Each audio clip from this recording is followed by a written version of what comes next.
Alright, I'll take chat's word for it. We'll watch the new Nexpo vid. I do like the channel. Wayne Cr1tikal was stuck at home during an excruciatingly long winter. He was what his parents believed to be a problem child, experiencing nightmares, arguing with his 7 siblings, and getting in trouble at school. Having gone on record to state that his father beats him with hockey sticks, it was undeniable that their humble abode in suburban Connecticut was less of a place of refuge for him. The man on the phone says that Wayne should come right away, and that they'll have a private jet waiting for him at Danbury Airport. What a good deal. His mom tells him not to worry, wow, and that it's more of an outdoor camp type thing that'll make him better.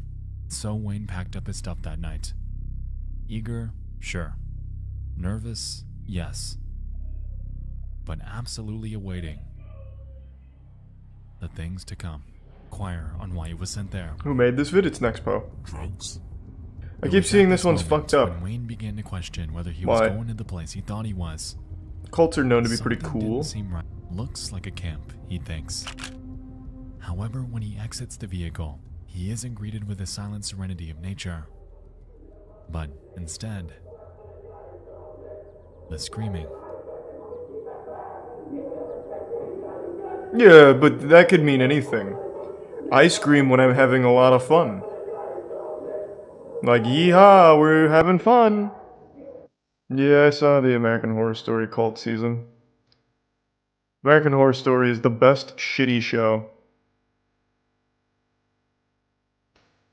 Across the United States, a rise in for-profit behavior modification facilities were in action.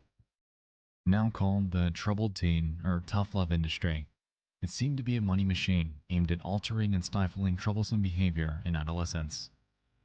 Well, someone's got to. It's hard to gauge, given that this was the decade following the rise of the hippie subculture. Authority was and had been challenged for years. Whoa! That facial hair is kind of nutty. That looks cool. It's like Wolverine, but not cool like Wolverine's. It's like a little cushion. That's nice. That's like an OG neckbeard. In early 1970, a psychiatrist named Gerald Davidson, alongside investor David Goldberg and a man named Joseph Ritchie, would band together to create a school named Elan, a private co-ed behavior modification program geared from grade 8 to beyond high school. Ritchie billed the facility as one that would correct bad behavior by teens without punishment, while painting himself as a genuine mentor that could help make that happen. They had a website? Cr1tikal have gone on record to state that their initial, outside impression of the school was that it was like a summer camp in the Maine woods. However, looks like a summer camp. Furthermore, some have stated it does look that like once Crystal they exit Lake. the vehicle expecting a lively campground, they're instead faced with a sight much stranger. Some students were spotted wearing degrading signs, some shackled in handcuffs, What? some being yelled at. Point. They It's been take noted discipline that very some students seriously. attempt to flee. School was marketed, touting itself as an altruistic institution genuinely concerned with helping troubled teenagers get better. It was clear from the outside that those claims were a reach. Is that Charles Manson teaching the class? But Man, they got just how celebrities, far would they take teachers. that? Good for them. Observe the So this is vernacular pretty used to recent. appeal to each parent. Dear parents, we're very aware of how lonely and confused you must feel as you sit down to read this. If you're like the parents of most of our students, you're faced with an adolescent whose behavior is out of control and you don't know why. A youngster who's been given everything and is throwing it all away is difficult to understand, but you can see that this process is progressive. The most saddening part is knowing that your offspring is ruining his or her future. Your own pain is difficult, but your pain for your child is unbearable. Yeah, they're not reaching their full Coming to potential. Elan, it's been noted that Joseph Ritchie was somewhat of a salesman. He was charismatic and excelled at convincing parents of all the good that Elan could do for their kids. The good that, as we'll soon find, was all a lie. Reportedly, once your parents agreed to send you off to Elan and pay the $50,000 tuition fee, they designated time and date with Elan's so-called teen escort service. They wouldn't pick you up during the day, though. Instead, in the middle of the night when you're fast asleep, they would bust through your door and kidnap you. Why? In years past, Elan's staff have stated that since the child has no say in attending, Their capture hinges on the element of surprise. Okay. According to a blog, two So are men these breaking just into the teens' stories? bedroom, What? physically subduing them. Are these just stories this guy makes up? What? No, what? Is all you read creepypastas? Why would he make up a 52-minute story and make websites to corroborate it and evidence and stuff? It's just like a history lesson that's well presented. Tying them up with plastic handcuffs, throwing them into a van, and then driving them to Poland, Maine, where they'd be handed over to the Elan school. Such experiences often traumatized the teens who were abducted. For all they knew at first, they were being taken by criminals to be held ransom, tortured, or worse, killed. This practice became notorious around the United States, eventually earning its nickname, the Elan snatch. If So this were was any so indication, well known that it had was its clear own that name? Morality wasn't the school's strong suit.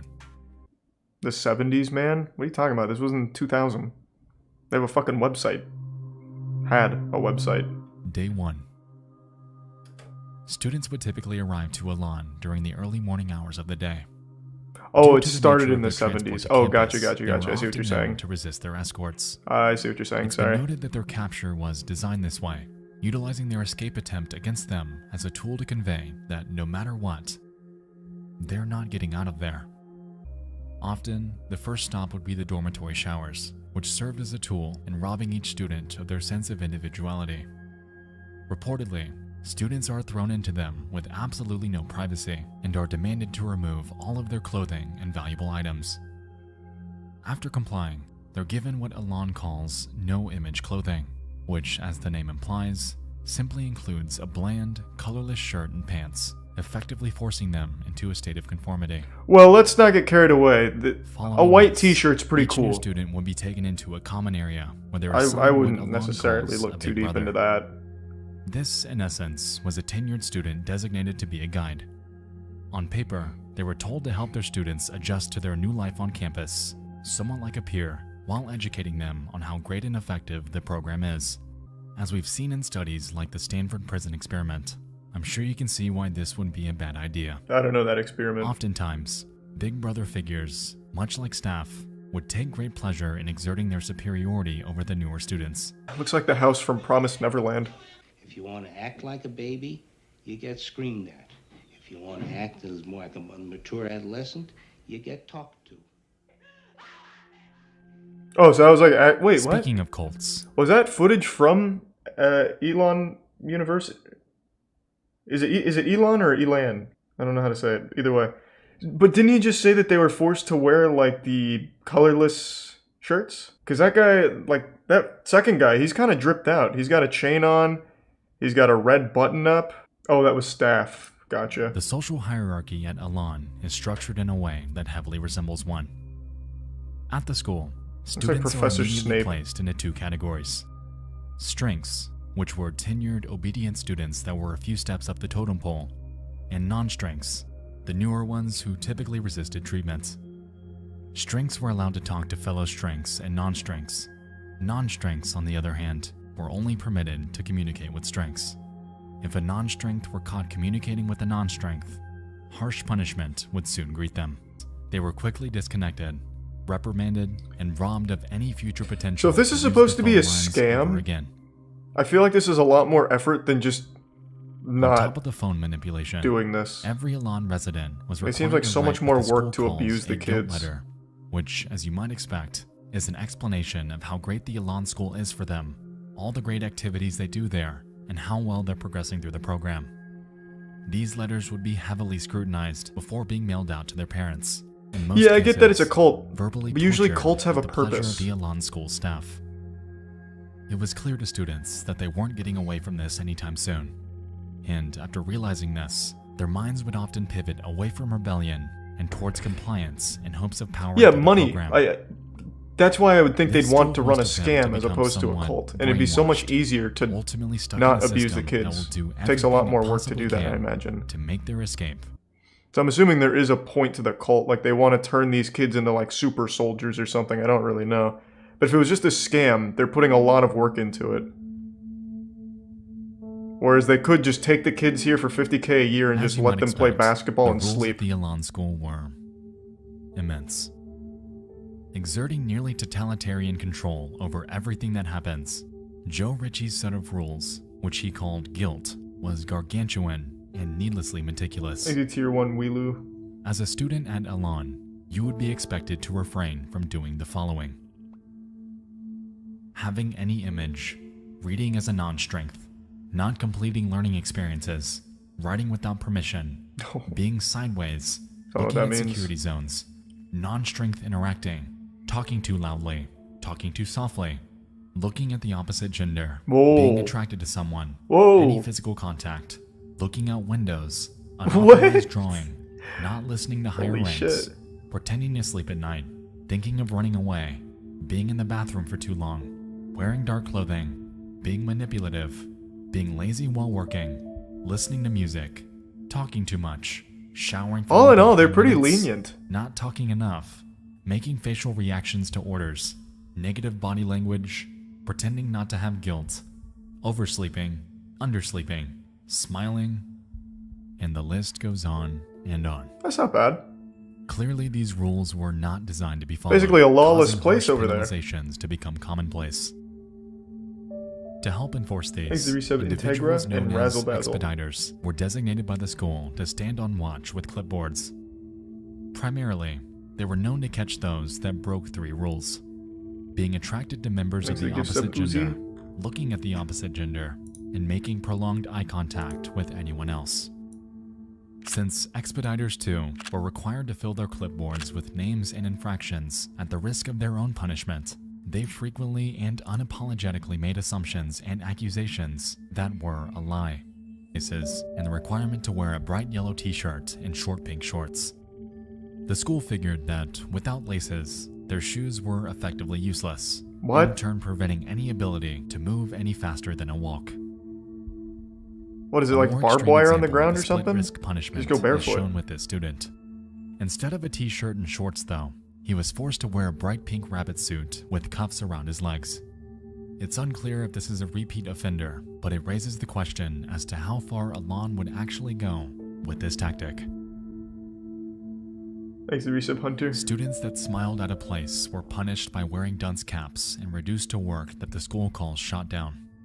These involved repetitious, dull tasks like mopping floors, scrubbing the insides of trash cans, and even cleaning toilets with just a single toothbrush. For Man, if hours I and went to hours one of on these end. fucking schools, if my parents If sent you me had to here, use the I would never bathroom during forgive them. shutdown, it's been noted that approval by sometimes 6 or more superiors was required before you were able. And even then, an escort had to watch you while you were in there. This, on top of a myriad of other degrading punishments, Thanks for some like retribution. humiliating sign and diaper wearing, it's clear that Elan kept an iron grip on their daily operations. Their daily operations that took up most of the daily schedule, and those that were deceptively named by the Elan school themselves as their treatment. Thanks a bit savage. And give sub Ethan. But I will say, all of these punishments are relatively tame compared to what we're about to talk about. Let's just say, if you pissed off a staff member, they could start something called a general meeting on you. And trust me, you wouldn't want one. That doesn't sound so intense. Well, we're just gonna debate, huh? There seemed to be no standard for them. Get your feelings off, the administrator screams. And following this, each student in the room would begin screaming at and berating the student, firing off slurs and obscenities. For Oh, no so it's reason like at all. Twitter. No matter how much Pretty the student innovative. pled for everyone to stop, no matter how much they broke down, no matter how much they cried, general meetings would not end until the admin said so.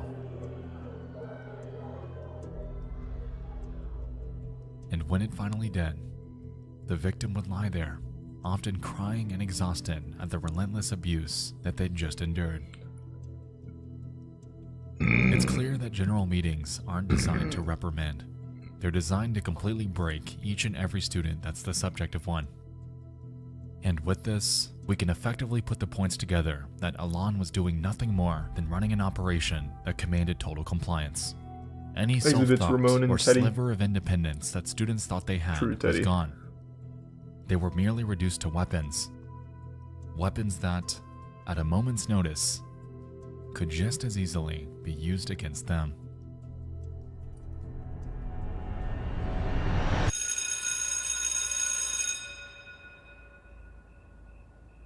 7 p.m. Are they also haunted by vampires or something too? Like, how much worse can it get?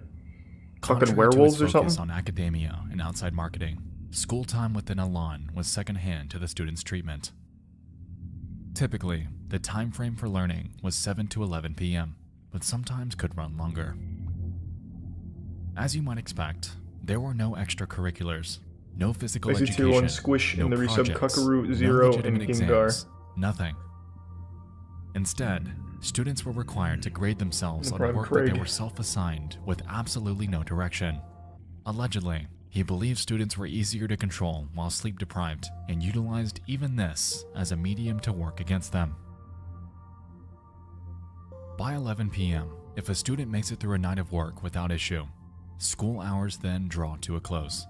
Not They're bad. quickly released from class and escorted to their dorms, which were often in the form of uncomfortable, impersonal, military-style bunk beds. That's military style, a piece of wood.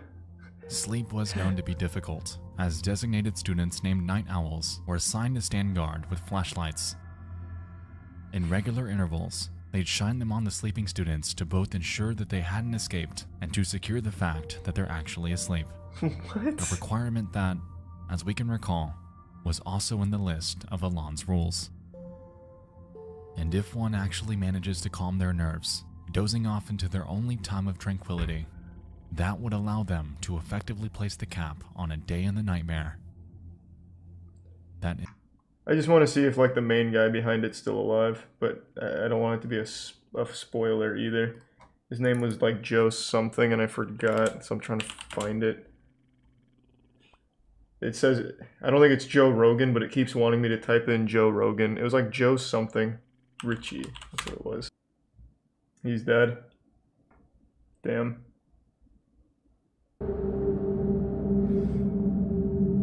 A notorious aspect of Elan, among everything else that happened there, was something called the Ring. Considered the highest level of punishment, Elan staff could make the call to start the Ring at any time. Enough for a specific student. Well, I gave them safety equipment. In the Ring, a student's designated as a bully and is outfitted with a face guard and gloves. No one was safe from the Ring either. Some bore pre-existing injuries, some were much smaller than their opponent, and some were even pregnant. Wait, what? Even worse, things seemed to be treated like a game, with superiors commentating. This is on only up matches to like high they were school. on TV. In reality, How are though, the... this was the furthest. Wait, I'm super curious then. So how were some of them pregnant? Because you're not even allowed to look at the opposite gender. And assuming that you lived here for a year, how would you get pregnant? That makes no sense to me. I guess if they could have arrived pregnant, which would check out. Staff? Oh, I see what you're saying, by the staff. Right. Thanks to the prime material. I keep forgetting that there's actual adults behind this, because it looks like, it sounds like they literally only appoint the students to do everything here. It's like Lord of the Flies. This thing from TV.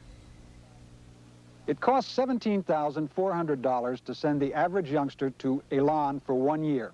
Even at that price, there are judges, Hey, Robert. social workers, and parents who consider it a bargain. Elan's defenders claim it has the most consistently effective program for salvaging young people who are too difficult for other facilities to handle. It's administered by the kids, first of all. Corporal, it's a harsh term, okay? What it is we have the ring, okay, which... Oh, he's super open about it. Misinterprets. It's not a boxing ring, it's a ring of human people. The bully is introduced as what he is. In this corner is the bully who's trying to turn this facility into a detention center, okay? And in this corner is the house champion who's going to show him why it can't be done. And that's exactly how it does. And we never allow the bully to win. But girls get put in the ring, too. Well, girls bully as well as boys do. I mean, you know, it doesn't, it's, you know, we're a equal rights facility. Oh, that's we also progressive, use okay. Spanking, which is symbolic. Again, it's a last resort, okay? Wow. And it's one resident spanking another resident, and it's done with a ping pong paddle, okay? And usually a person won't get spanked more than once or twice. But it's a symbolic thing, which is if you're going to act like a baby, you should be treated like a baby. On December So he is 27th, just super open about 1982, a 15-year-old Elan student named Philip Williams was placed into the ring. And so, that evening, a ring session commenced with Phil as the bully. There was fight after fight after fight. In the end, it's been reported that he was beaten up so badly that he fell flat on the floor, and it took an entire 20 minutes before an ambulance was called to help him. 20 minutes or so they called the ambulance. They took Phil and they never saw him again. His sister claims, "I thought it was a wonderful place. I thought they were helping my brother. I thought he was coming home." Like, how can you think that when they actually kidnapped him? In a box. Like, I don't get that delusion. Elan's Their technique was to official response kidnap was them. that he had regularly faked headaches. The cause of death? A brain aneurysm. And no charges were ever filed against them. Yeah. That cult is one by the name of Synanon. Never heard of it, and I know a lot of cults. County with a warrant to investigate reports of child abuse. In recent years, Synanon began calling itself a religion. He's 52 years old. He's deaf in one ear. He's an egomaniac. But one of the wisest persons that I've ever met in my life.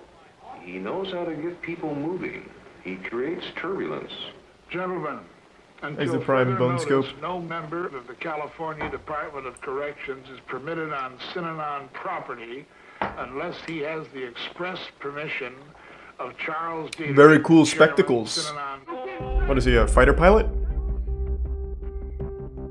In early 1958, a man by the name of Charles Dedrick Sr. would found the group in Santa Monica, California.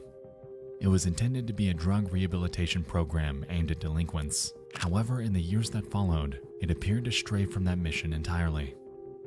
The distinguishing form of therapy employed by Synanon was something called the game, which, in today's terms, is more commonly known as attack therapy.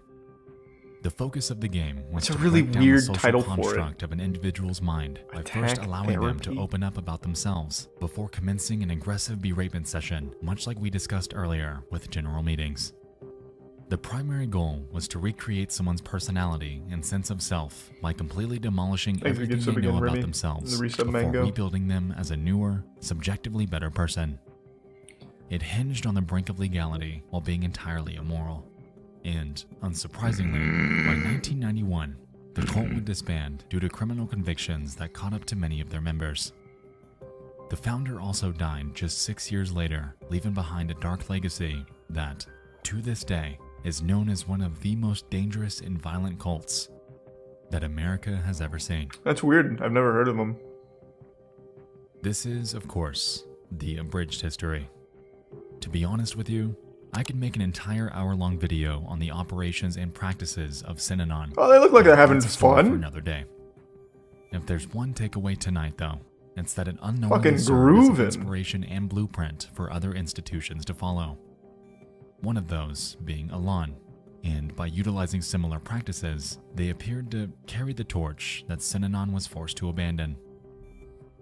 They knew they had to keep up appearances too, thriving off an immaculate public Like the image, Brian spearheaded Vihu. by the charisma of Joe Ritchie. Joe. Before the age of the internet, admittedly this Man's was built easy. with prime pink.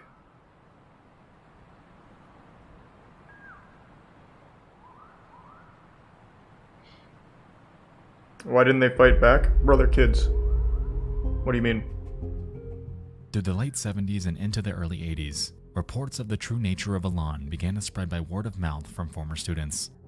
Authorities in Maine reportedly visited the school upwards of 12 times to investigate, however returned with absolutely nothing to show for it. Frustratingly, the operation that Joe Ritchie was running was completely and entirely legal.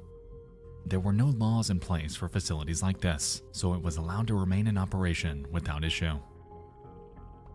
As we touched on, the media was the primary in for Thanks for outsiders prime at Elan. squab However, and even they failed to Choco. communicate the extent of their operations.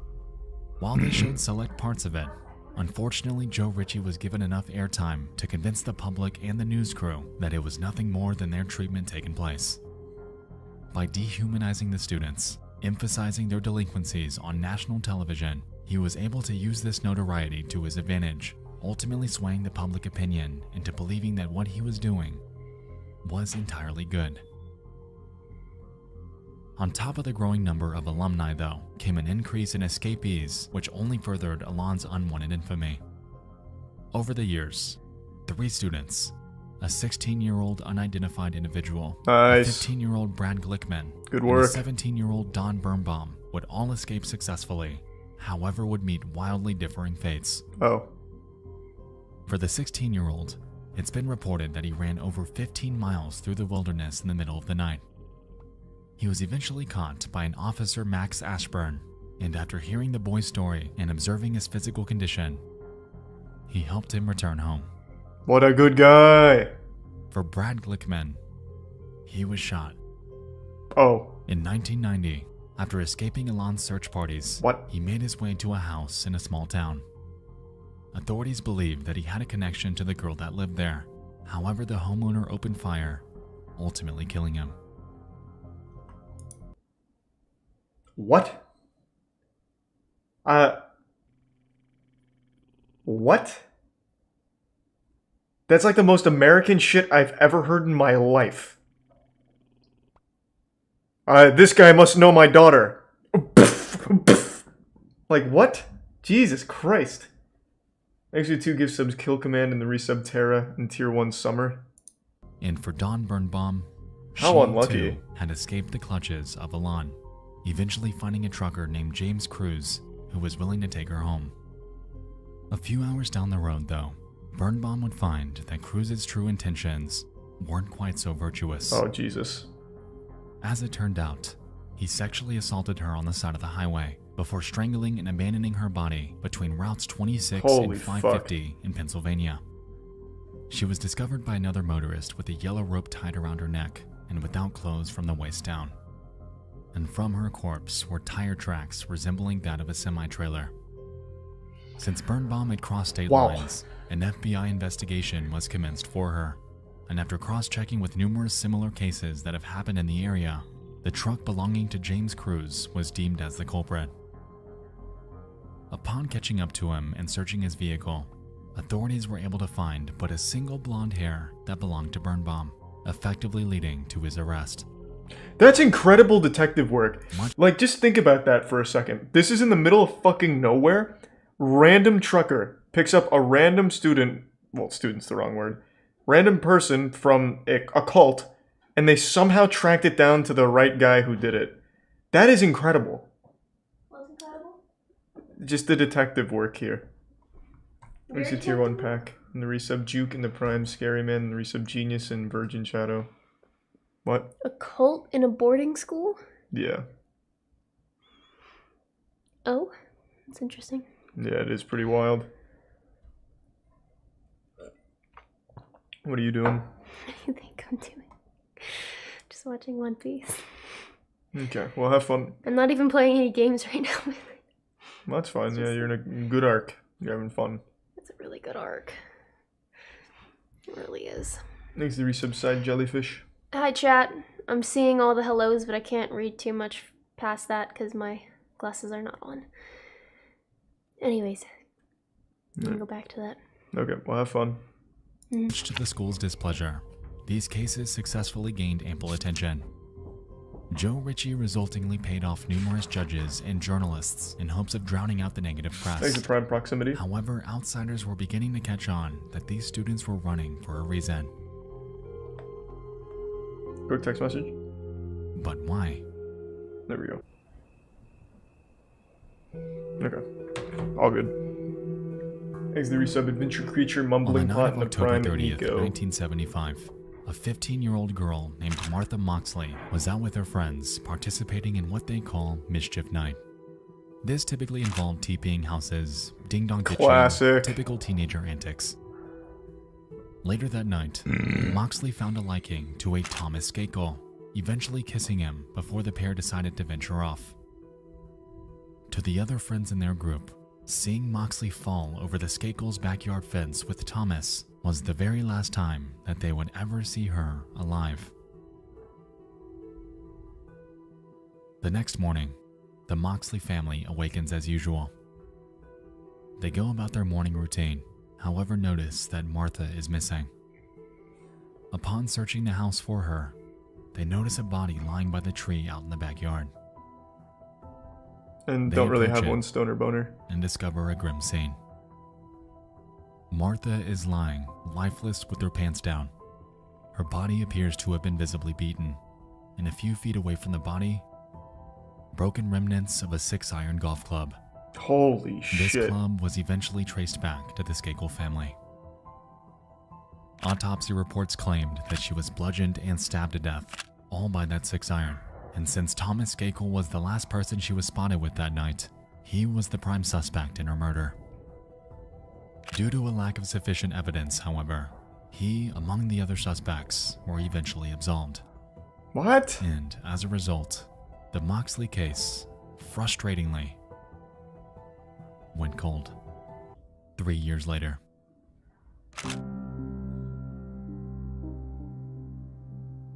Thomas's 18-year-old brother named Michael Skakel is arrested for drunk driving. What a great His family, punishment? all around. Admission to Elan. While there, Skakel was known to be problematic and outspoken. According to Elan students at the time, he would regularly boast about a girl named Martha and how he sexually assaulted and killed her. One student named Gregory Coleman What a weird thing to recalls this brag about. vividly, recounting how Michael had gone on record to state that, "I'm going to get away with murder. I'm a Kennedy." The Kennedy reference was alluding to his relation to Robert F. Kennedy, What? something that would prove pivotal in What? launching his eventual trial to the national spotlight. At the time of his confession, though, nobody could do anything about it. Given the overbearing nature of the rules set at school, any student that tried to tell someone about this was quickly reprimanded. It would take an entire 22 years before Skakel's actions would reach the public eye. In January of 2000, he was arrested and charged with the murder of Martha Moxley, and due to his relation to the Kennedys, it was a case that commanded the airwaves. Since Skakel's primary vehicle of bragging about his crimes was Elan, this, by proxy, had also thrust the school into the national spotlight. Thanks to resub Dozens of Virtue. students took the stand, exposing the callousness that occurred there. The humiliation, the general meetings, the beatings, the ring, the deaths, all of it was brought into the public eye. Realizing this, Joe Ritchie did everything he possibly could to keep discussion about his operation to a minimum. He looks like Neil He Breen. eventually took the stand, downplaying any mention of Elan, touting its high success rate, and doing Thanks, everything he Doink. possibly could to divert the attention back to Skakel And hope you like God and Slap Creamy. Skakel only. But this was only marginally effective, as this was in the 2000s. An interconnected era of information catalyzed by a little something called the internet. That piece of shit, huh? Michael Skakel was eventually found guilty of the murder and was sentenced to 20 years to life in prison. After serving just 11 years behind bars, he was granted a new trial in 2013, in which he was let go after posting a $1.2 million bond. Oh, Jesus. Today, he walks a free man. But back Exit Tier then, 1 Sarcastic. the cat was And out of the resub bag. Phil Swift and The Stick. inhumanities committed at the Elan School were documented in one of the most high-profile cases in decades. And because of this, people began talking, theorizing, and investigating, effectively marking the beginning of the end of Joe Ritchie's iron grip on the hundreds of students that were helpless beneath him. Thanks to the resub Nathan and the Prime Green Gorilla and Tuga sub Sarcastic. But with his weakening grasp on the media surrounding his operation came a different hurdle that Joe Ritchie would soon have to overcome. In June of 2000, he was diagnosed with lung cancer caused by his well-known addiction to cigarettes. And just 6 months later, on the 29th of January 2001, Joe Ritchie would pass away in Portland, Maine at 54 years old. As a result, his second wife, Sharon Terry, would take over operations at Elan. It was clear, though, that due to the increased publicity among the rising alumni testimonies, the idea of Terry having a lot of PR work on her plate was putting it lightly. Throughout the years, numerous changes would be put in place in response to Hold on, someone just said something. Skakel is in jail, by the way. His conviction got reinstated in 2016. Thanks to resub Monty Geo expert in chasing bubbles. Well, this video is brand new, and he said that he's a free man. Let me see. Let's take a peek. I don't see anything about him going back to jail. Yeah, there's nothing about him going back to jail. Literally nothing. It got reinstated, just exonerated in 2020. Oh. For instance, the ring was eventually forbidden from being used as punishment. And while this was substantially a good thing, the other cruelties would remain. What Sharon Terry was unaware of, though, was that due to the rapid rise in technology, namely the internet, even her reign over Elan would soon meet its demise. When the water settled following the Skakel case, mentions of Elan were made on various forums throughout the next few years. They would get people talking, however it wasn't quite enough for definite action. By 2010 though, something would change.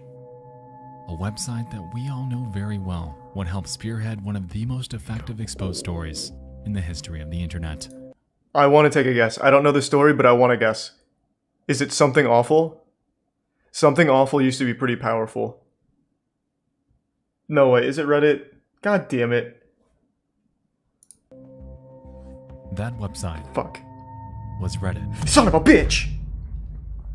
On November 26th, 2010, a man named Jeff W., who went by Gazaz My Hero, would make a post titled, "Even skimming this once will blow your mind. Most probably think it's made up, but you'd be dead wrong." Within it, he explains that he was an Elan student in 1998, before outlining, in detail, the reality of what took place there. They're mostly points that we've already covered and explored in great detail tonight. But back then, these claims were unbelievable. The school was very much still in operation, so some initially had a tough time wrapping their head around the fact that a place like this actually existed. But then came the comments. The other stories from other alumni with their own experiences. Gazaz My Hero's post carried weight. It was real, and these atrocities needed to be Tier known. 1 Dewey Nose and 2 gift sub Zuki. Eventually, this thread would rack up over 2,000 likes and 1.4 thousand comments. While this may not have caused Elan's closure outright, it aggressively reopened old wounds. 2010 was not 2000. The internet user base was exponentially larger than it had been, and resultingly, the effectiveness of this newfound attention caused a massive amount of backlash that the Elan school had never before experienced. These 3 sub chimeras. 4 months later. On the 23rd of March 2011, the Elan school announced that it would soon be shutting down. Sharon Terry blamed the call on what they deemed to be libelous remarks made about them online. The school has been the target of harsh and false attacks spread over the internet with the avowed purpose of forcing the school to close. The school, unfortunately, has been unable to survive the damage. Shucks. And on the 1st of April 2011, the Elan school would close its doors. What a great date to close on fucking April Officially, Fool's Day. They blamed it on declining student numbers in hopes of diverting the attention away from the actual cause. But on the outside, everyone knew the real reason. For students, this was unbelievably good news. However, the damage they endured was something that would remain Thanks to the Prime everlasting. Bands and Sutrus and the resub, It's Wilhelm, been reported Geegan, that and numerous Cold Dog. suicides have occurred as a result of attendance at Elan. PTSD with alumni is rampant, and it's clear that the school had done nothing but damage people. A filmmaker and former student named Todd Nilsson, creator of a fantastic Elan documentary named The Last Stop, has gone on record to state that, as a student, he was helped by their unconventional tactics, but he knew the majority of others weren't quite so lucky. Today, hundreds of stories remain online about the cruelty committed at the Elan school, about the facade they upkept for 41 years. Reading through these are eye-opening, and you can find them on nearly every piece of media and documentation that exists about Elan online. To all of you These are the that have Prime shared employees. your stories, that have opened up about the Sutures torment you I went through. carry in the Your resub. voice is the Literally. reason that Elan ceases to exist today. This video would not exist without you, and I wish I could say that I feel your pain. But I don't.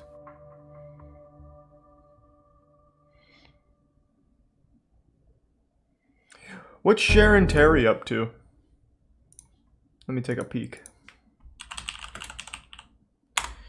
Sharon Terry, what's going on?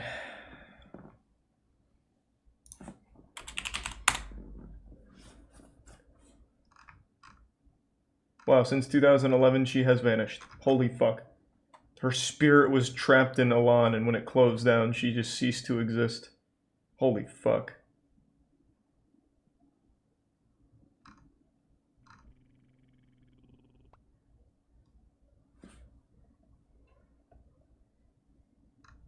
Yeah, I cannot find anything of Sharon Terry after 2011. My god. Well, thanks for the resub. Physics.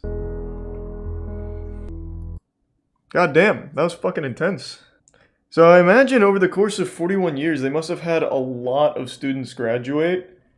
And I'm really surprised that it took Reddit to be the one to finally shut that shit down from one post. The graduates were brainwashed. That's true. I guess it's hard to really understand that perspective, since I obviously wasn't there for the brainwashing. I'm gonna go fill up my water now. I'll be right back. I'm very curious about this. Recommended actually gave me something that sounded interesting. Hello? This is Rhodey, aka War Machine. The former is played by actor and Academy Award nominee Terrence Howard. The latter is played by actor and Yeah, Don Cheadle. Don Cheadle, the man. MCU's run. Also, Terrence Howard's the guy you might remember has been trying his best to convince the world that 1 times 1 equals 2. He tries to completely change math as we know it. That's how I know Terrence Howard. For the first Iron Man film, but you might not know why. Didn't he want like a ton of money? Within these big franchises that consistently gets torn down and torn apart by the media when you realize what's going on underneath. But having the title of Oscar winner on a resume means that they can also charge more for their performances. By the time Iron Man was rolling into production, So it is a money Terrence thing. I'm pretty Howard's sure it was rate just money. set around $3.5 to $4.5 million for that performance. Not bad. This made him one of the highest paid actors in the film. Pretty And solid. at that time, he's actually paid over 6 times more than Robert Downey Jr. He only made about $500,000. Only is the wrong word for that number, I think. Studio on-set money. When a project like Iron Man is successful enough to create a franchise, it's usually great for everyone involved. The directors and producers Except Terrence Howard. Robert Downey Jr. was rumored to have made $10 million for the second film, a pay increase of about 2,000%. Not to mention he bad. was able to, on the other hand, was actually offered a significant decrease in pay from what he was expecting to earn. I'm jealous. Marvel eventually offered only $1 million. It's rumored that Iron Man director Jon Favreau was ultimately unhappy with Terrence Howard's performance. I He do spent remember a lot of hearing that time they did cutting not down like his him. scenes in post. Like he was very This isn't rude. great but to make sure that Terrence Howard's future roles would be measured against a larger contract. Yeah, so it really was a his money thing, and they potential just didn't for like him in the financial movie. returns in the future on the next film or the It's film not after super that. deep, it doesn't After the seem. dust settled, publicly claimed that he was the one who recommended RDJ for the role of Iron Man, but that he ultimately was happy with the way things turned out. Terrence Howard is a really weird guy, though.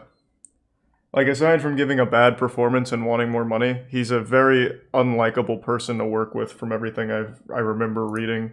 Plus, he's the guy that keeps really trying to push that 1 times 1 equals 2. Billionaire wants to create futuristic city in Arizona desert. And he wants the first phase to be built by 2030.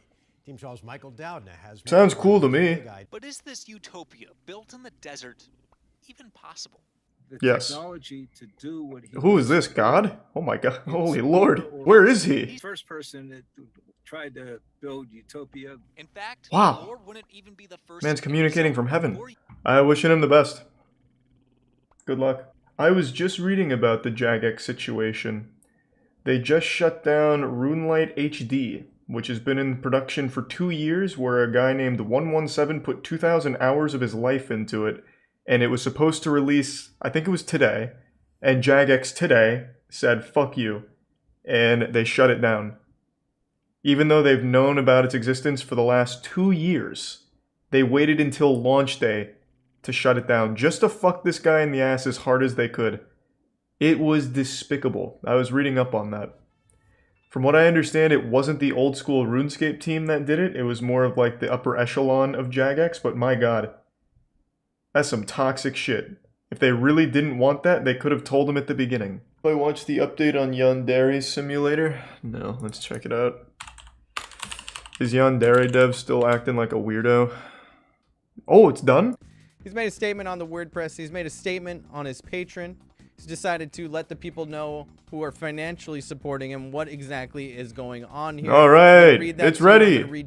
Wow, look at that.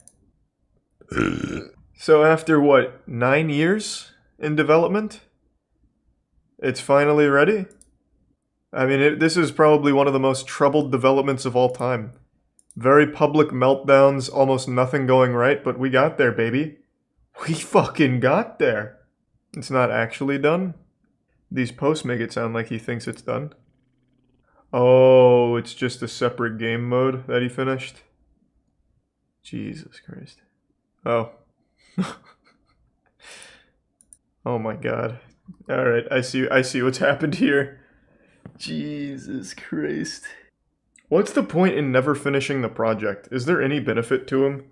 Yandere Simulator is it's old school. This shit was in development for so long.